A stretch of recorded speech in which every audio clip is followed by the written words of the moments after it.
This is the funnest night ever! Dad, quit yanking our anuses! Two people get together, do something social, have a few drinks, yada yada yada.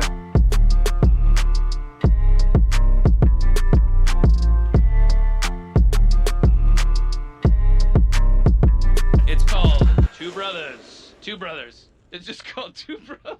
Welcome to another episode of Two Brothers. Don't introduce yourself already? No, I'm not going to do that mistake again. And for tonight's episode, we're going to review a movie that, you know, we've been kind of eager to talk about, and that is The Suicide Squad. Oh, yeah. And it just came out last week when we're recording this. We uploaded everything. Yeah. So, and we're going to be spoiling it. We're just going to tell you this right now. So before we spoil it, let's just give people our initial thoughts before we spoil it. What did you think of The Suicide Squad before we dive into it? A lot of people... Fuck, you sniffing cocaine? What's going on? Sorry. No, a lot of people are saying this is the best DC film, and I would like to agree on that. DCU film, right? Yeah. Yeah. From the extended cinematic universe, whatever. And dude, it was so amazing of a film. Coming in, I was expecting, just the traditional Suicide Squad, but it was even more than that. So, same thing. It is probably my favorite DCU movie too, and it's of course directed by James Gunn, and he did a fucking great job. I think we talked about how we would rank it in the all the movies. It's definitely at the top. yeah, And- it just became number one, dude. And then it would probably be Wonder Woman, then like Birds of Prey, Yep. and then probably I thought Zack it was- Snyder's Justice League, Uh-huh. and then the other ones that we really How'd talked you about, okay. Suicide Squad. Suicide Squad, Wonder Woman, Birds of Prey. Aquaman. Well, I put Birds of Prey before. I'll say Aquaman, Okay, then for you, Birds okay. of Prey, then Zack Snyder. Zack Snyder's Justice League, then Man of Steel, Man of then the Steel. rest. Yeah, then the rest, which were pretty disappointing, and then worse, which is ironically enough the other Suicide Squad movie. Yeah. But yeah, let's. So if you don't want, no, go ahead. No, you just mentioned the 2016's. Is it the? Not It's called Suicide Squad. Yeah. Fucking piece of shit film. Dude, I don't know why people are asking for the Ayer cut. Yeah. Dude, I know. I think it was in our homepage of YouTube that showed up. We saw some guys covered it. I forgot what the channel, but they did a great way covering that film. Yeah. And they were saying how they did a studio cut of the film and Ayer's cut of the film, and audiences didn't fucking like either one. Yeah, So what's the point? That's not good. Yeah. So what's the point of bringing if they were? There's no point. Yeah. This one just blew it out of the fucking water. Like, what the Yeah. fuck are you gonna add? Like you said, the more fucking Joker scenes? That's not gonna do nothing. It's not gonna hold a candle with this fucking film. Damn, dude, you got like some Yeah. kind of. No, because then there's people saying, I prefer the 2016. Yeah, that The is fuck true. were you smoking, dude? Yeah, and look, initially we were one of those people who actually liked the fucking movie. So, but I feel like that's what everyone was like when that movie came out. Yeah, and you explained it well, so. Yeah, it's like everyone kind of enjoyed it. Everyone liked it, but that was because all the other movies that came out before were fucking ass. Yeah, they were. With the exception of like Man of Steel that came out before and shit like that. But like Suicide Squad was like the only movie that was different from Batman v Superman, from like Man of Steel, that was like tried to do something different. And I kind of liked it. And then of course, you know, after a few repeat viewings, it was like, no, this isn't it, dude. Yeah, you can tell they try to be a lot of different films, and it's true. Yeah. That's what they David Ayer said, like, if you see the film, it changes throughout its running time. So, like, I don't know what the fuck the studio was going for this 2016 Suicide Squad. And, yeah, just hopefully they take notes of what, you know, James Gunn did with this. Well, hopefully, yeah. And not Hopefully. take DCU so fucking seriously with its seriousness. and have just keep it how it is. For Batman, I can see being serious of a film. That's how it is. But like a name with Suicide Squad, it comes with the action, the drama, and the comedic elements. So yeah. So we think it's great, but if you haven't seen it, don't watch or listen to the rest of the episode, because now we're gonna start spoiling right now. So let's get into why we really liked this version of the Suicide Squad. We mentioned it before, but James Gunn directed this, and he also directed Guardians of the Galaxy 1 and 2. And if that's any indication of what this movie was going to be, like what he did with Guardians of the Galaxy and how he managed to make those characters who were really obscure in the Marvel Universe more relatable, more likable, and now is very like universal. People know who the fuck the Guardians of the Galaxy is. He did that with the Suicide Squad and with a lot of the villains that are more obscure in the DC comic books too. That's true. So we have to give him praise because he did a fucking great job in directing this film. He knows how to do like those, like you said, unknown characters of DC or Marvel. You make them likable and and awesome, So hats off to him, man. He knows what to do with characters. And right away it started with the mission, and it's like it didn't take fucking 20 minutes to explain everything or whatever like the first one did. We're like right into it. You know what's gonna happen. You know what the stakes are, and immediately half the fucking team gets killed, and they get killed like very fucked up ways and shit. You got Blackguard who gets shot in the fucking face. You get Mongol who she just fucking jumps for the helicopter and gets killed. Surprisingly, Boomerang does die in the movie, which really sucks. But he went out like a G, I think. He really went out. I knew. I think you told me he was gonna die, but I didn't think he was gonna die. Me neither. Right away. Me neither, because I heard rumors before that he was like gonna be like he's gonna die early in the movie. But I was like, fuck, man, that really does suck. But like, he has that smile on his face when the helicopter's coming behind him, and he's like, he dies. Oh man! And then you have TDK, the detachable kid who gets shot in the fucking arms. He's really fucking useless. He doesn't do shit. So it's really setting up like you can't get attached to any of these fucking characters because they might go out in like a second. And so it kind of adds an element of tension because you don't know who else is going to go out. And of course, we get the B squad, the second squad, which is who we follow. And man, these group of characters are way fucking better than the original Suicide Squad. You have Peacemaker, you have Bloodsport, you have King Shark, you have Ratcatcher, you have Polka Dot Man, and then of course Harley Quinn and Rick Flag. They're like, all of them are so fucking good in this movie. Yeah, they were. Just how like the original Suicide Squad, I would say the only two that stuck out was just Deadshot and Harley Quinn. In this one, everyone has a moment to shine, which is cool. And how in the other one, they didn't take that risk of killing their characters. Nope. This one, they took risks, and like you said, you didn't know who else is gonna die, who's next. So that was really fun to see, because you're just like, okay, who's gonna? Oh my God, is he the one who's gonna die next, or she? It just like I was surprised that Polka Dot Man went as far as he did in the movie before he did eventually die.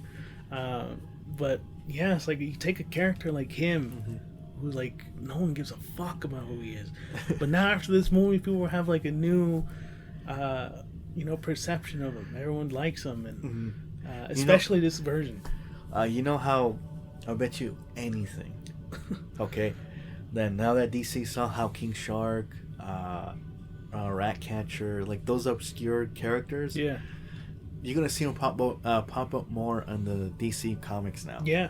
That's how they always goes when like if like you said, obscure characters in the film make like people they're gonna put them in the comics. So that's gonna happen soon. So which I want to see if they take that same route with what they did with Suicide Squad.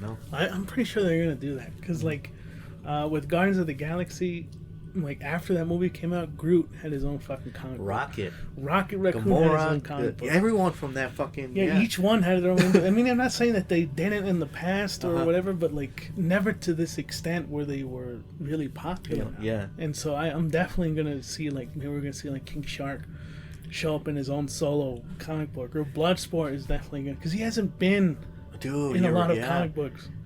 It's weird that. Well, yeah, Deathshot doesn't have his own, which is weird. Yeah, that's strange, right? He doesn't really have his own solo comic book. It would have been nice to see his solo, So I can see Bloodsport maybe next year or sometime this year.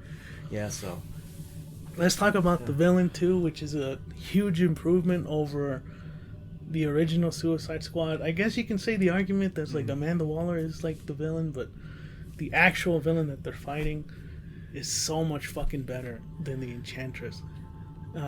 Which is Starro, and which is a weird pick for the Suicide Squad. Yeah, because you wouldn't expect, but then again, it's it makes sense. Yeah, for that to be someone that or a villain that the Suicide Squad fights, and all immediately you kind of told how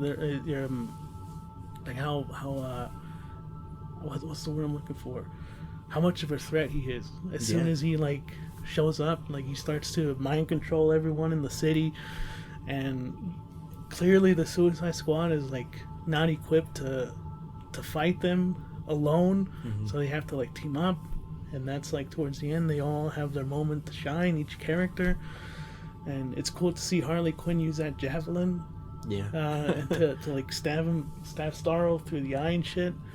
Ratcatcher, because I was waiting for her to use her powers to a very powerful extent. And she used that with Starro. She used all those fucking rats and everything. That was one of my favorite moments of the film too. Really? Yeah. It was a very heartfelt moment too, because it had Taika Waititi. Yeah. And he did a great fucking job, even though he was in such a minor role. Well, is that him? When he first showed up?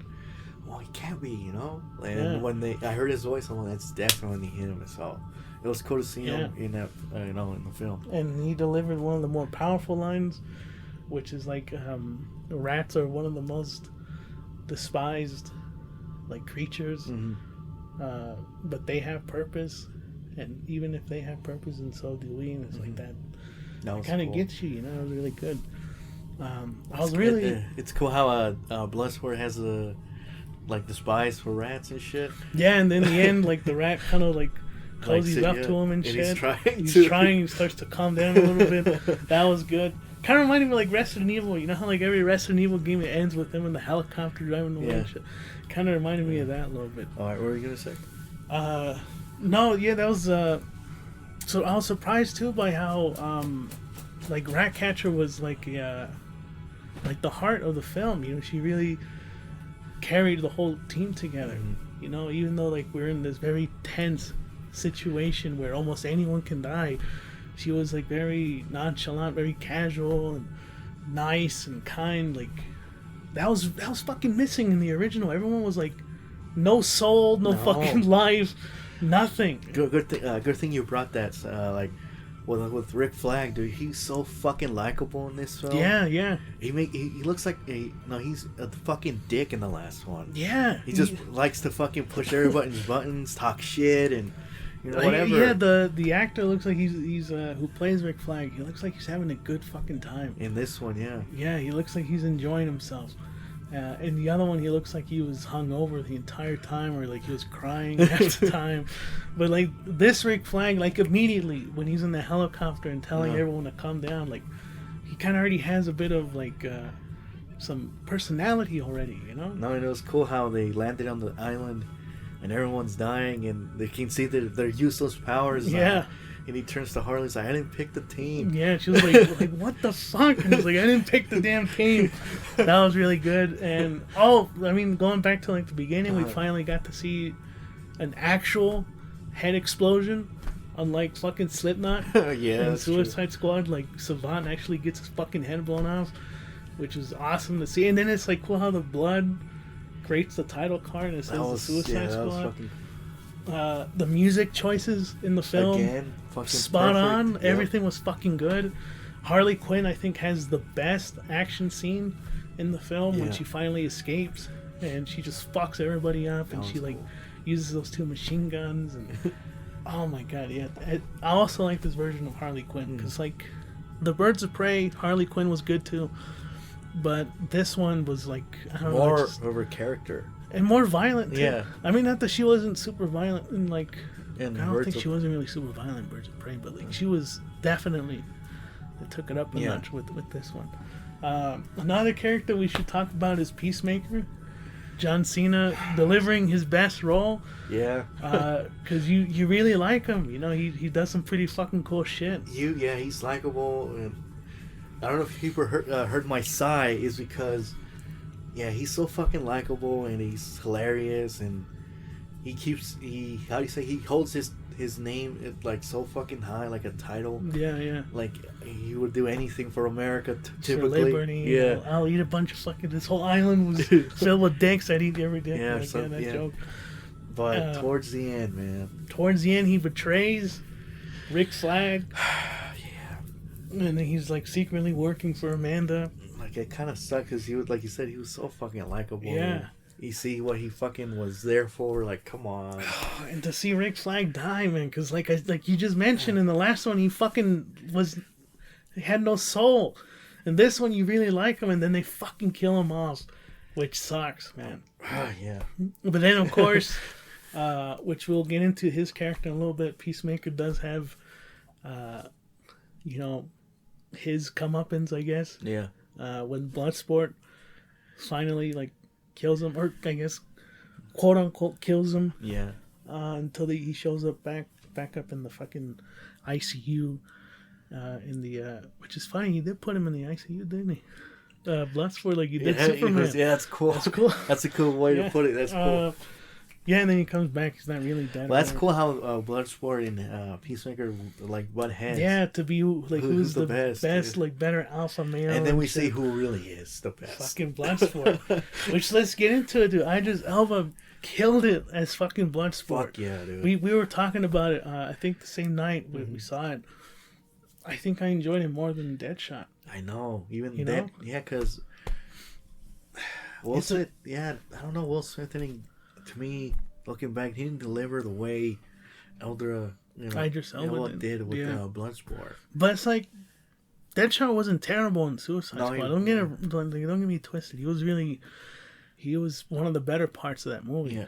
But Bloodsport was definitely what I would want to have Deadshot, seen in yeah. Deadshot. You have Bloodsport, who's like, he has all these fucking like attachments for his guns. Even his mask is a part like of an attachment and everything. And he kind of doesn't want to be the fucking leader of the group, but he has to. Because we know what the stakes are. Like his daughter might be sent to prison because of fucking Amanda Waller, that bitch. And he says like she might end up in Belle Reve, and it's like, you never know. Like Belle Reve has the highest mortality rate in any prison system in America. It's like, god damn it. Yeah. So you know the stakes are high when with Bloodsport, and he has to fucking carry the team.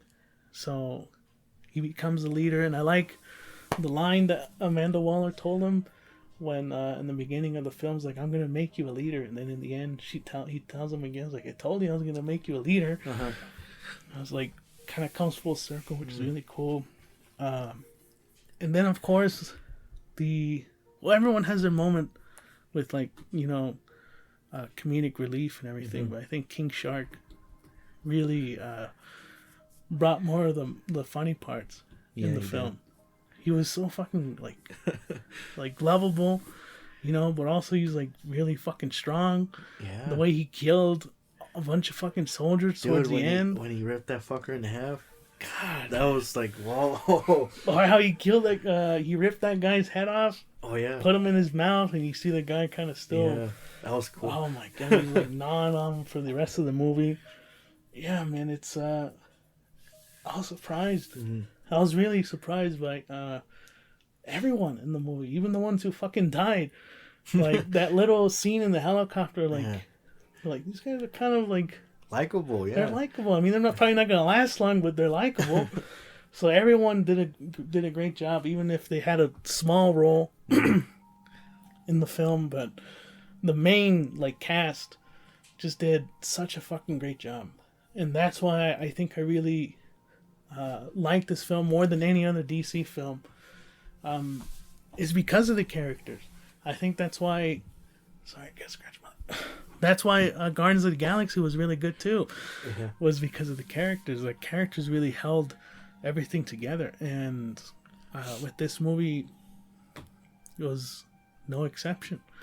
James Gunn just knows how to fucking bring together characters that are, again, obscure, and maybe you're not gonna really like them at first, and you end up rooting for them towards the end. So yeah, hopefully over DC they see how. I'm trying to say it. Because you told me that it didn't. It's still the first week, but you told me that it didn't do well when it opened up. Mm-hmm. So hopefully you can see, even though. Hopefully it does make the money that they want, but if they don't, still see the success of how everyone loved this film, and they should take direction of using that and not be so fucking serious. Yeah. Well, all the fucking movies that don't have to be serious all the time. Yeah, I mean, there's there's a lot to look forward to still. We have the Batman, which isn't part of the DCEU. It's its own thing, the same thing like Joker, but still something to look forward to. You have Flashpoint, or is it called Flashpoint? I think it's called Flashpoint, which is another movie to look forward to. Hopefully, things start to look up for DC, because the Suicide Squad, they set the fucking bar high. So that's definitely going to be the film that everyone's going to compare. Everything else that comes out is going to be to the Suicide Squad. Another character we didn't talk about was Weasel too, played by Sean Gunn. Well, it's because we have to give props to Sean Gunn. He's in a lot of James Gunn's films, every fucking James Gunn film, and he's in here too. It's not that I want to bring him up, but he's gonna have a big role. Dude, I don't know. It did set the tone, that's for sure. Yeah, it set the tone. So, but yeah, again, really great film. Like I was telling you, but first, hopefully, DC follows this path of where the movie should be and how it should be. Well, I was telling you, when James Gunn, you said, how he opened the title card with the blood and everything. There's a lot of those throughout the film, Yeah. And the tone of the film, everything, remind me of Tom Taylor's run of Suicide Squad. It felt like a continuation of that. I felt oh man, this is what it really was, comic book brought into film. It was so fucking amazing. So I'm looking for the comics in my long box, because after watching that, I want to read it again, because they had the same tone. And even reading the first issue of it, half the team dies too, which is amazing. Which I like, that's how it should be, with the fucking title in comic book called Suicide Squad. So if guys, if they want to get into only guys, I mean, if you guys and gals out there are interested, reading the comic book of Suicide, I would say read that one. I don't know how the other ones turned out. It's been a while since I read the DC Rebirth one. Yeah. Yeah, I forgot. So I think I read that one actually. Yeah. It's been a very long time. Yeah, so I gotta see how that is, but don't quote me on that. But read Tom Taylor's run. It was very short. I don't know why they ended it for him, because he knew what he was doing with that book. Yeah. So read that one. It has the same tone and everything. So yeah, it's a good recommendation, especially Tom Taylor, who he's killing it in comic books right now, in Marvel and DC. Is he still working DC, right? Yeah, he's doing both. So he's fucking killing it. But I don't think we gave a score, did we? No, not yet. So what's your score for the Suicide Squad? A 9. A 9 out of 10. A 9 out of 10? What was wrong with the movie? I wanted more. That's not a reason to bump it down. You No, I didn't bump it down. That's a really good fucking. Okay, that is. Why, you gonna go 10 out of 10 like a fucking ass clown? No, fucking. I'm not gonna give it just a straight 10, even though we've been praising it. But I will probably give it like a 9.5. Okay. A 9.5 out of 10. Then why you bumped it down? I should really punch you in the face right now. I really should. This is why it's called Two Brothers. Well, because we bicker a lot. And I should punch you in the face. I want to punch you in the face. We're always welcome, and my name is. You start that shit. You do that, not me. You go like this. Look, like guys. I'm putting my hands out like I'm gonna clap. That's what he fucking does every time we start. He goes like this. Welcome. Yeah. Listen to the other episodes and see who says welcome first. Both of us, you fucking moron. No. Hey, not all the time. Most of the time. Okay, you know what? We're getting off course. I'm gonna give it a 9.5. But why? Like, you tell me why? Why not? You didn't give me a reason. You dick. You said I wanted more. Yeah, that's not a reason. How's that not a reason? Give me a reason. You fucking ass. Look, the point is the movie's good. Okay, that's it. Shit, like anyone's gonna fucking give a shit about, like fucking. Oh, dude, I hope Two Brothers gives it a good score. It's like, go watch it for yourself. Who gives a fuck? This is just our opinion. Anyways, go watch the movie. It's on HBO Max. I highly recommend going to the theaters and watch this because that's how it's meant to be seen. And it's gonna be a short podcast, I guess, because it's just one movie and we kind of very excited to talk about it. Yeah. So, but yeah, so go out and watch it. And hopefully you guys enjoy this short episode of Two Brothers. We'll be back next week. Mm-hmm. And we'll be reviewing Loki and Black Widow. That will be next week's episode. So look forward to that. Please, guys, like the video. Share with your friends. Hit the subscribe button if you haven't subscribed. Yeah. Hit the notification bell so that you'll be notified when a new video comes out. And we'll see you guys on the next one. Yeah. It's been Two Brothers. Two Brothers. I'm about to kick your fucking ass, dude.